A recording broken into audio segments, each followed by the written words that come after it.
மக்களுக்கு என்ன சொல்ல வரீங்க மேடம் நீங்க?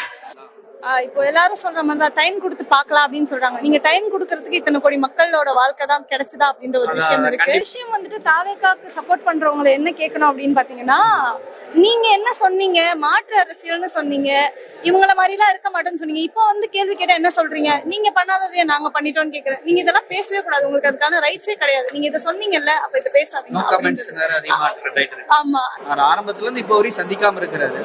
ஒரு சைடு வந்துட்டு ஊடகத்துக்கு மேல இருக்க ஒரு வெறுப்புன்னு சொல்லலாம். ஒரு விஷயத்தை எப்படி மாத்துறாங்க ஊடகம் அப்படின்னு சொல்லிட்டு அந்த ஒரு விஷயத்த எடுத்துக்கலாம். அத வந்து விஜய் அப்படின்ற ஒரு நடிகர் தனிநபரா அந்த விஷயத்த எடுக்கிறாரு அப்படின்னா ஓகே, அக்செப்டபிள். அது உங்களோட தனி விருப்பம். நீங்க பண்றதும் கொடுக்கறதும் கொடுக்காததும் உங்களோட விருப்பம். ஆனா நீங்க வந்துட்டு இப்போ முதலமைச்சர் அப்படின்னும் போது கண்டிப்பா கொடுத்துதான் ஆகணும். உங்களுக்கு ஓட் போட்டு எங்களுக்கு தெரியணும் நீங்க என்ன வேலை செய்யறீங்க, என்ன பண்றீங்கன்ட்டு. இப்ப தாவேக்கால இருக்கவங்க சொல்லுவாங்க, அண்ணா நீங்க என்ன வேணா பண்ணுங்க, நீங்க நல்லா இருந்தா போதும். எனக்கு அப்படி கிடையாது, நானும் உங்களை நம்பி ஓட் போட்டிருக்கல அப்படின்னு சொல்லிட்டு பொதுவான மக்கள் வந்து இருப்பாங்க இல்லையா, அவங்க எல்லாம் தெரிஞ்சுக்கிட்டோம் நீங்க என்ன பண்றீங்க, ஓட் போட்டதுக்கு வேலைடா ஏதாவது பண்றீங்களா, இல்ல அவங்க ஓட்டை வேஸ்ட் பண்ணிட்டோமா, அதையாவது அவங்க தெரிஞ்சுக்கிட்டோம். பிரஸ் மீட் கொடுங்க, ஒரு விஷயத்த ஸ்ட்ராங்கா பேசுங்க, ஸ்ட்ராங்கா நில்லுங்க மக்களுக்காக.